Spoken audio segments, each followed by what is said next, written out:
Hello and welcome back to my channel Daisy English classes. आप सभी का एक बार फिर से स्वागत करता हूं मैं अपने YouTube channel Daisy English class पे। ठीक है, मेरा नाम है ऋषि और कल मैंने आप लोगों को पजेसिव नाउन के बारे में बताया था। ठीक है, ग्रामर से रिलेटेड वीडियो थी। ठीक है, जिसमें मैंने आप लोगों को नाउन केसेस के बारे में उससे पहले वाले वीडियो में बताया और कल मैंने पजेसिव नाउन के बारे में बताया। ठीक है, उम्मीद करता हूं कि आप लोगों ने उस वीडियो को देखा और आप लोगों ने बहुत सी जानकारी उससे क्या की, स्टोर की अपने ज़िंदगी में। अपने कॉम्पिटिटिव एग्ज़ाम से रिलेटेड भी उसमें कुछ बातें थी। ठीक है, तो आज मैं ग्रामर से नहीं लेकिन उसी से रिलेटेड कुछ बातें मैं बताऊंगा जो आपके डेली स्पीकिंग में और आपके लिखने में बहुत ज़्यादा ही क्या करेगी, मदद करेगी। आपको समझने, अंग्रेजी को समझने में भी आपकी क्या करेगी, मदद करेगी। ठीक है, कि अगर ये ऐसे बातें हैं जनरली आदमी को क्या होता है, जनरली बच्चे की जो है ना कन्फ्यूज़न होती रहती है कि इसका सही से इस्तेमाल कैसे करा जाए, सही से इस्तेमाल कैसे किया जाए। ठीक है, अगर आप इसको नहीं जानिएगा ना तो आपको ना तो सही से लिखना आएगा और ना सही से आप किसी चीज़ को पढ़ सकते हैं, ना किसी चीज़ को क्या कर सकते हैं, समझ सकते हैं। तो आज मैं फिर वही वर्ड लाया हूँ, 3 वर्ड। जैसे मैंने इज एम आर का यूजेज बताया था, ठीक है, उसी तरीक़ा से वाज वर्क का यूजेज बताया था। जस्ट लाइक उसी तरीक़ा से आज मैं फिर आपके लिए 3 वर्ड लेके आया हूँ और उस वर्ड का नाम है डू, डज एंड डिड। ठीक है, और इस तीनों वर्ड का इस्तेमाल मैं कैसे कैसे करूँगा, इसका मैं 2 पार्ट बनाऊँगा। आज मैं एक पार्ट बना रहा हूँ, आपके लिए लाऊंगा और एक दूसरा भी पार्ट मैं आप लोगों के बनाऊँगा कि डू का आज मैं पहले सिंपल तरीके से इस्तेमाल सिखा रहा हूँ, उसके बाद थोड़ा सा उसका एडवांस इस्तेमाल भी सिखाऊंगा आप लोगों को। ठीक है, तो चलिए देखते हैं। इससे पहले अगर आप मेरे चैनल पे नए हैं तो आप मेरे चैनल को सब्सक्राइब कर लें। ठीक है, और बेल के आइकन को दबा लें। ठीक है, और अपने दोस्तों में शेयर भी करिए। ठीक है, ताकि आपको हमारी वीडियो ज़्यादा से ज़्यादा दोस्तों में शेयर करनी है और लाइक भी करनी है। ठीक है, और एक बात, जब भी मैं वीडियो बनाता हूँ तो वो होती क्या है ना, थोड़ा सा ज़्यादा होता है, ठीक है ना, लंबी होती है। तो मैं आपसे रिक्वेस्ट करता हूँ कि आप मेरी वीडियो को पूरा देखिए। पूरा देखिएगा तो क्या होगा ना, आपको बातें पूरा समझ में आएगी। ऐसा थोड़े है कि आप कोई भी कॉमेडी सर्कस वगैरह सब तो पूरा देखते हैं, हमारी लाइफ से रिलेटेड बातें होती है तो उसको हम क्यों नहीं पूरा देखेंगे। तो कोशिश करिए कि वीडियो को पूरा देखें। 20 मिनट 25 मिनट का वीडियो होगा। ठीक है ना, मैंने आपको पहले ही बताया था कि मैं चीज़ों को एकदम से डिटेल में बताना चाहता रहता हूँ कि बच्चे को ज़रा सा भी कन्फ्यूजन कहीं पर भी ना रहे। ठीक है, तो आज भी मैं 3 वर्ड लेके कर आया हूँ आपके लिए। ठीक है, सबसे पहला जो वर्ड है हमारे पास, 3 वर्ड का मतलब साथ में, एक है हमारे पास डू, दूसरा है हमारे पास डज, क्या है, डज, और तीसरा जो हमारे पास है डिड।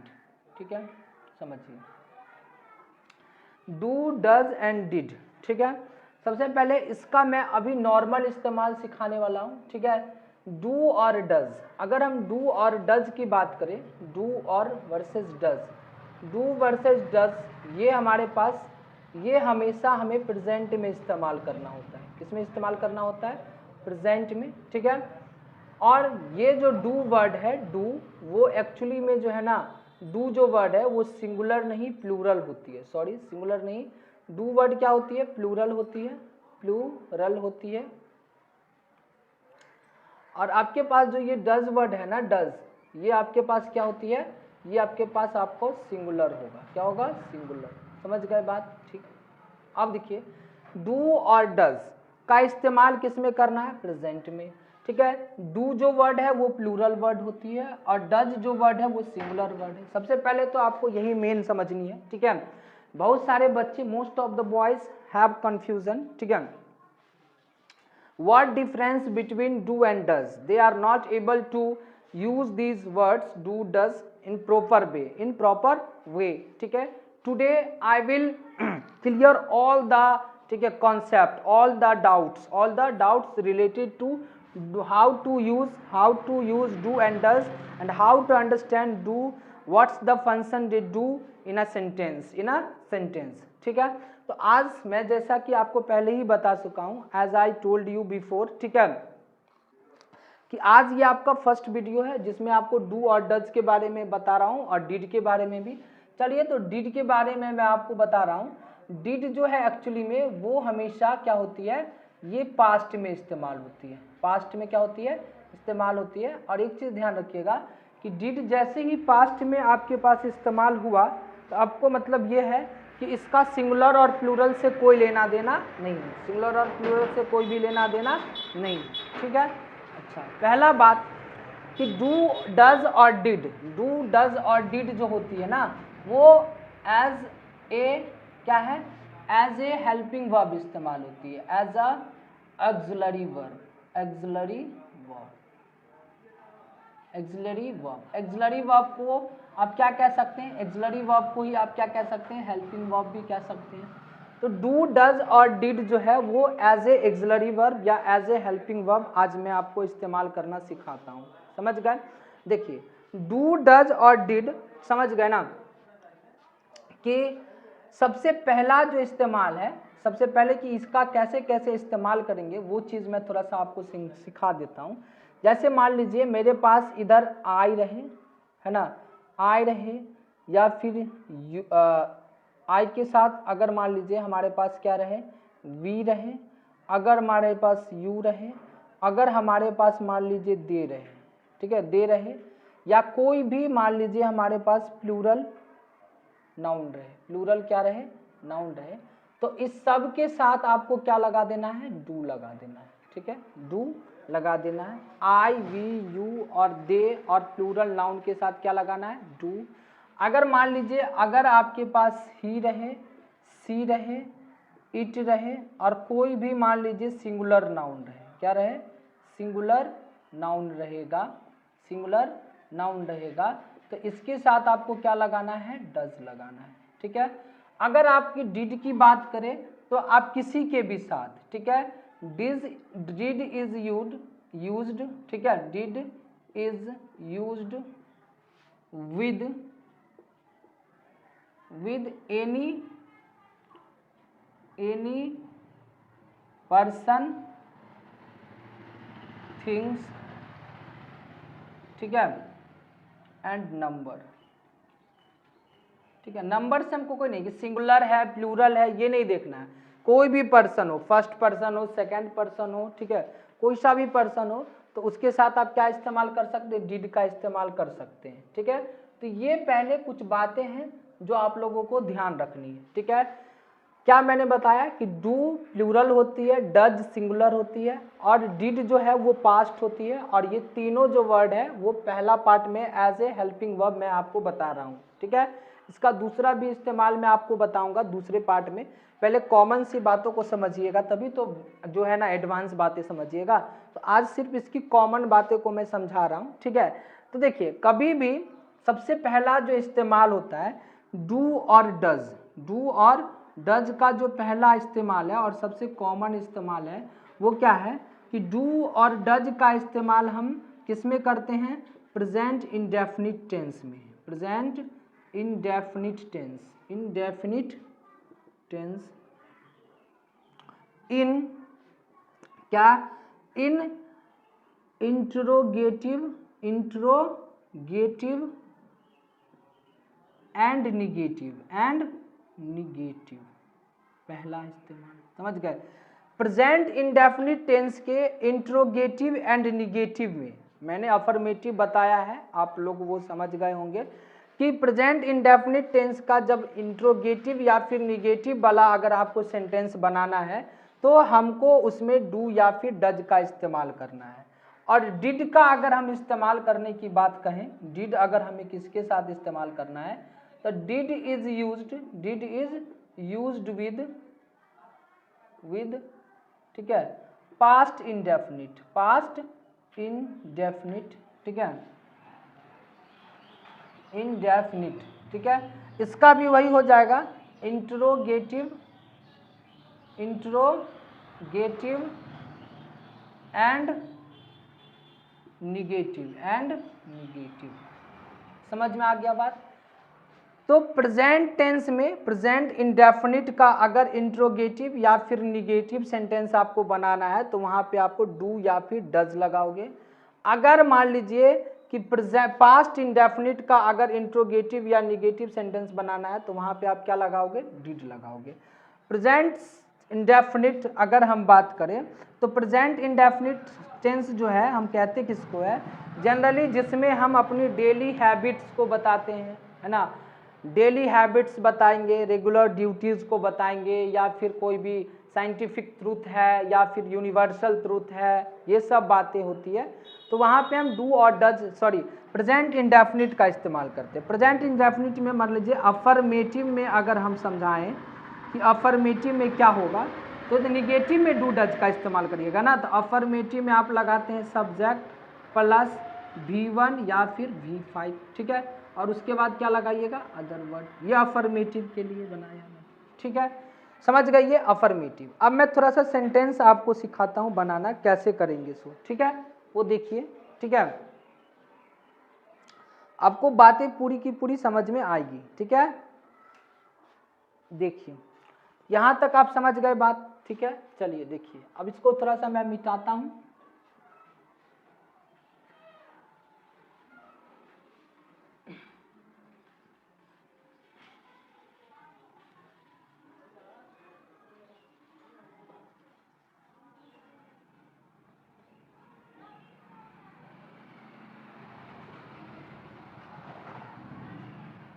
चलिए देखिए, जैसे मैंने आपके सामने कहा, क्या कहा वो सुनिए,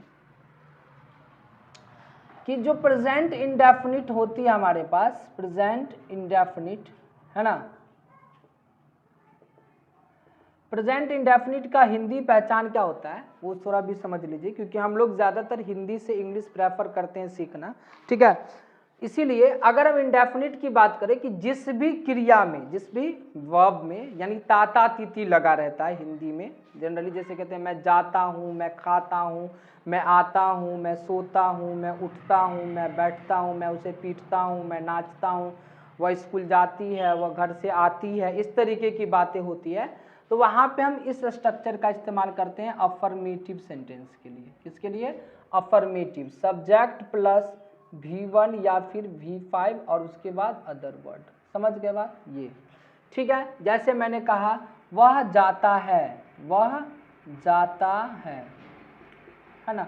देखिए तो इसमें मेन जो वर्ब है वो है जाना, और जाना में क्या लगा, जाता, ताता तीती लगा रहना चाहिए। क्या लगा रहना चाहिए, ताता तीती लगा रहना चाहिए।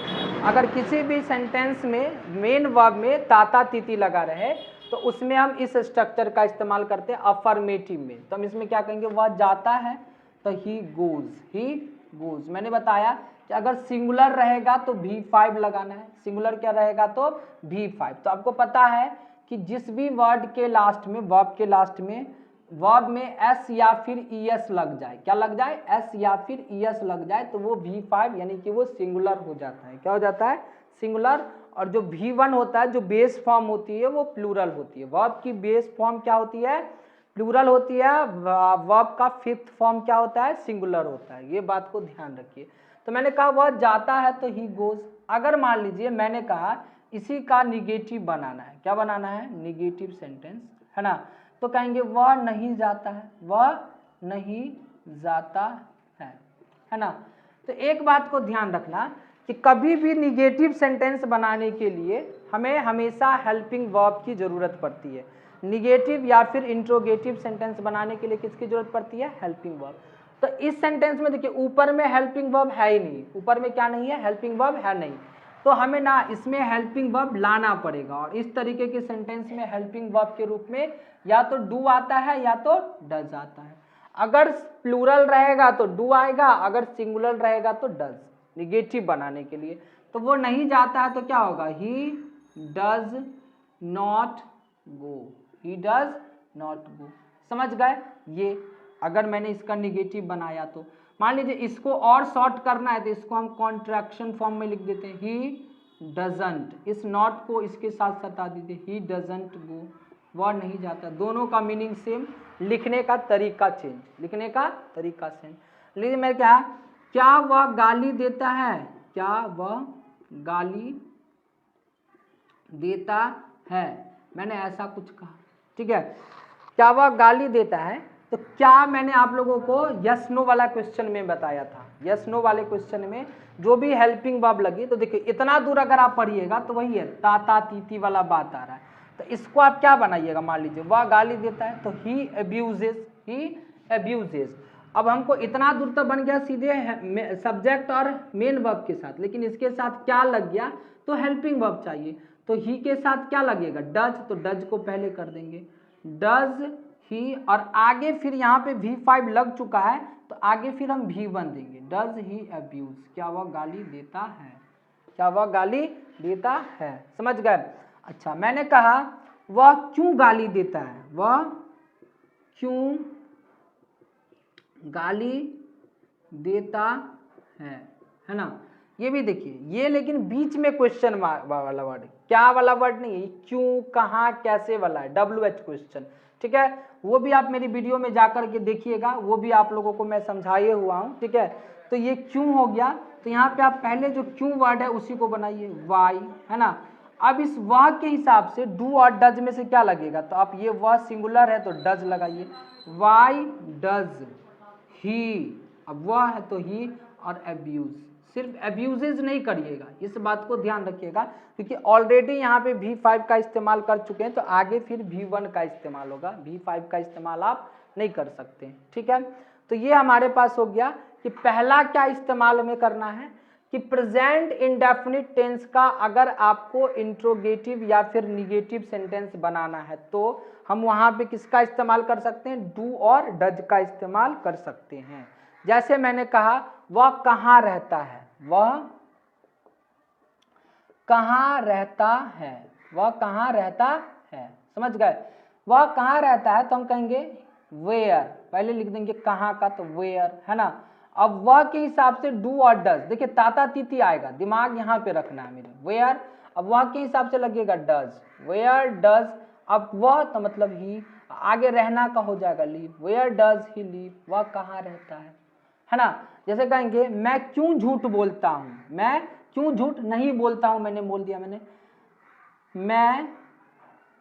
मैं झूठ क्यों नहीं बोलता हूँ, क्यों नहीं बोलता है ना, ऐसे। तो क्वेश्चन मार्क दीजिए, सॉरी। तो मैंने क्यों को बोला, तो क्यों को पहले लिखेंगे वाई, अब वाई के अब हो गया आई, तो आई के हिसाब से डू और डज में से क्या लगेगा, तो मैंने लिखा दिया है, लगेगा do, why do I not tell a lie, tell a lie बोल सकते हैं, why do I not tell a lie, मैं झूठ क्यों नहीं बोलता हूँ। तो आपको ये बातें समझ में आ गई कि जब भी डू और डज का इस्तेमाल हमको करना है तो हमको ध्यान रखना है प्रेजेंट इंडेफिनिट का अफर्मेटिव नहीं, निगेटिव या फिर इंट्रोगेटिव सेंटेंस बनाना है, तो वहाँ पे हम डू और डज का इस्तेमाल कर सकते हैं, समझ गए बात। चलिए आगे देखिए, आगे मैं अगर बात करूं इसकी, आगे जो भी मैं बात करने वाला हूं, अगला फिर देखिए डिड का इस्तेमाल मैं करने वाला हूं, किसका इस्तेमाल करने वाला हूं, डिड, ठीक है। डिड का इस्तेमाल कैसे करेंगे, मैंने यहाँ पे लिखा डिड, डिड का इस्तेमाल भी हमको पास्ट में करना है, कौन सा टेंस में, पास्ट इंडेफिनिट, पास्ट इंडेफिनिट में अगर मान लीजिए हमको मान लीजिए ऐसे कुछ बनाना है, यानी कि सेंटेंस हमें अफर्मेटिव में बनानी होती है, अफर्मेटिव का मतलब सीधा, है ना।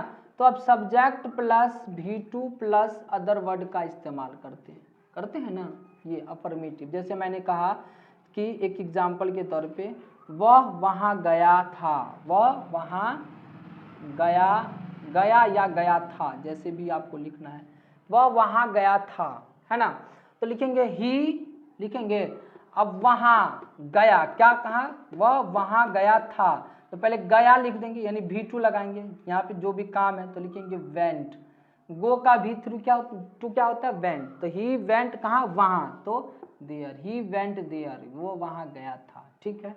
अगर मान लीजिए इसी में मैंने क्या वह वहाँ गया था, क्या वह वहाँ गया था, ऐसे हम कुछ बोलते हैं, क्या वह वहाँ गया था। तो अब देखिए कि मैंने आपको पहले ही सिखाया है कि क्या, क्यों, कैसे वाला जो वर्ड होता है या नहीं वाला वर्ड होता है, तो उसमें मेरे ऑक्सिलरी वर्ब की जरूरत पड़ती है। तो जब भी आपको इस तरीका का सेंटेंस मिल जाए पास्ट इंडेफिनिट वाले, जिसमें गया था, किया था, लाया था, कल उसे देखा था, इस तरीके की बातें आ जाए, तो उसका निगेटिव या फिर इंट्रोगेटिव बनाने के लिए हमको डिड का इस्तेमाल करना है। किसका इस्तेमाल करना है? डिड। तो डिड, अब उसके साथ कोई भी ही, अब डिड ही कहाँ? वहाँ। डिड ही आगे गया का क्या हो जाएगा? आगे फिर हमको V1 लगाना है। क्या लगाना है? V1। डिड ही गो, अब वहाँ तो there. Did he go there, क्या वो वहाँ गया था? ठीक है। क्या उसने तुम्हें पढ़ाया था? ठीक है। क्या उसने तुम्हें पढ़ाया था? ऐसे बोलते हैं। तो मान लीजिए मैंने फिर क्या वाला वर्ड बोला, तो है ना, तो क्या उसने तुम्हें पढ़ाया था, तो उसने का क्या होगा? तो सबसे पहले तो पढ़ाया था तो डिड लगा देंगे। डिड ही क्या होगा? Teach you. Did he teach you. समझ गए? ऐसे बनाना है। मान लीजिए इसी का मैंने आपको ऐसे कहा, मैंने आम नहीं खाया था। मैंने आम, ठीक है, नहीं खाया था, है ना, ऐसे बनाना है। मैंने आम नहीं खाया था, तो आई, है ना। अब देखिए यहाँ पे मैंने आम खाया का क्या लेंगे? आई एट अ मैंगो बोलेंगे, है ना। मैंने आम नहीं खाया या खाया था, तो क्या लिखेंगे? आई, फिर लगाएंगे डिड। आई डिड, अब उसके बाद नॉट। आई डिड नॉट, अब फिर आगे हमको यहाँ पे V2 का इस्तेमाल हो गया, दैट्स वाई यहाँ पे फिर से V1 लगेगा। आई डिड नॉट इट, क्या है? अ मैंगो लिख दीजिए। I did not it a mango, ठीक है, मैंने आम नहीं खाया था। समझ गए?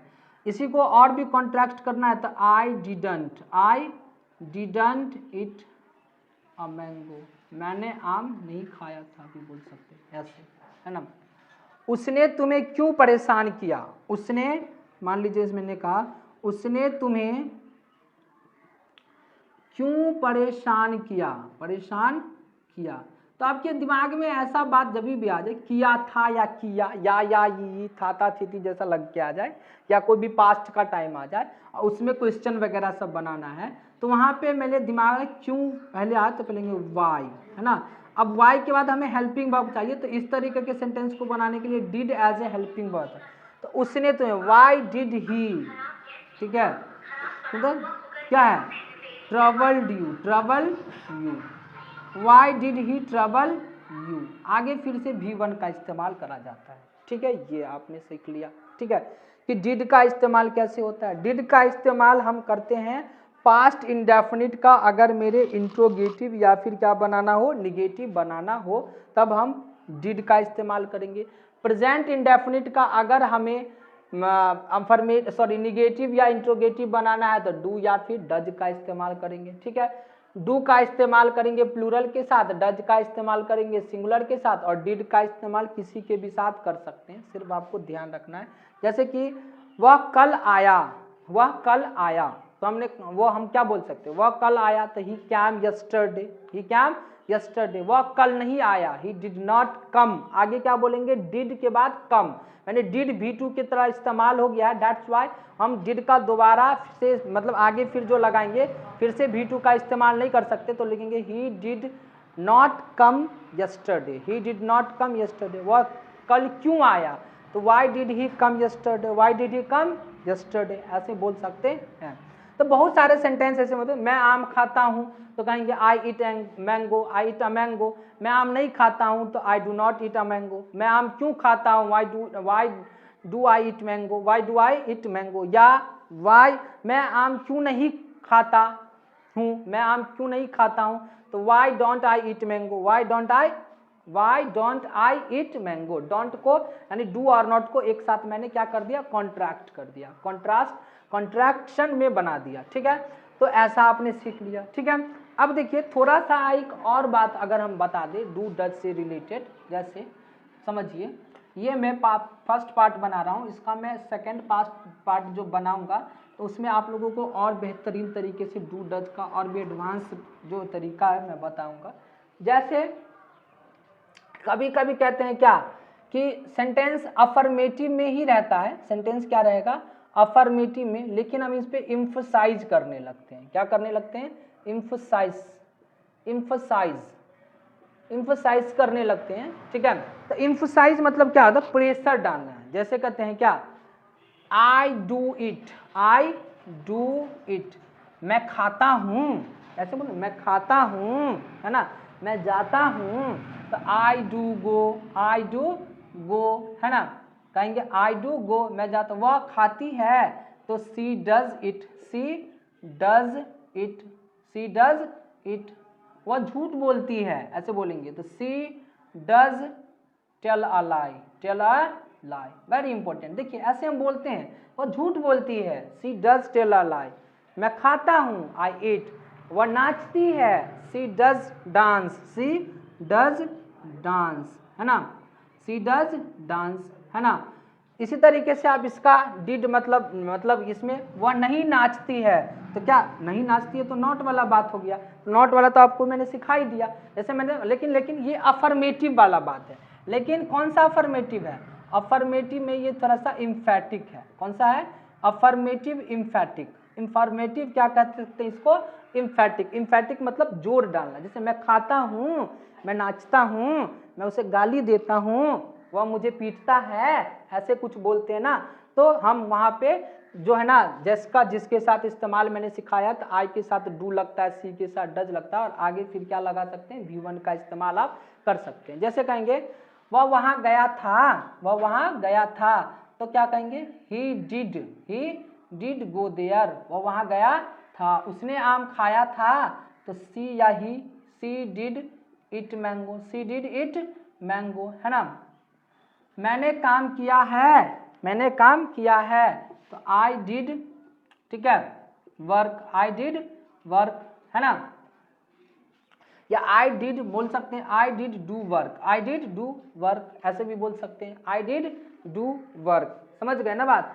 तो जब भी आपको इस तरीका के प्रेशर वाली बात बोलनी हो, ठीक है ना, कि मैं घर साफ करता हूँ, तो I do clean the house. मैं गाड़ी साफ करता हूँ, तो I do clean the bike या कार, जो भी आपको बोलना है वो आप बोल सकते हो। तो मैंने आपको आज बताया कि डू, डज और डिड का इंट्रोगेटिव और निगेटिव में आप क्या कर सकते हैं? इस्तेमाल कर सकते हैं। और इसके अलावा अगर आपको सीधा सेंटेंस बोलना है, तो आप प्रेशर वाला बात बोल सकते हैं। जैसे कहते हैं मैं खाता हूँ, मैं जाता हूँ, मैं उसे पढ़ाता हूँ, इस तरीका की बात अगर बोलना है। या मैंने उसे पढ़ाया था, मैंने उसे काम करवाया था, ऐसे कुछ बातें बोलते हैं। वह कल आया था, तो कहेंगे ही डिड कम यस्टरडे, ऐसे कहना। कोई आदमी नहीं आपस में कहता है वह कल आया था, बोल रहा है ना कि वह कल आया था, तो ही डिड कम यस्टरडे, ऐसे अगर आपको बोलना है तो आप बोल सकते हैं। आशा करता हूँ कि ये सारे यूजेज आपको समझ में आई, ठीक है। आप मेरे वीडियो को लाइक करिए, ठीक है, और आपसे रिक्वेस्ट है कि आप मेरे चैनल को क्या करिए? सब्सक्राइब करिए, ठीक है, और वीडियो को पूरा देखा करिए। आपको सारी चीज़ क्या हो जाएगी? समझ में आ जाएगी। इसका मैं एक और पार्ट लेके आऊँगा, जिसमें इससे रिलेटेड मैं एडवांस बातें आप लोगों को बताऊँगा। तब तक के लिए मैं आप सभी से क्या करना चाहता हूँ? विदा लेना चाहता हूँ। Till then take care, bye bye.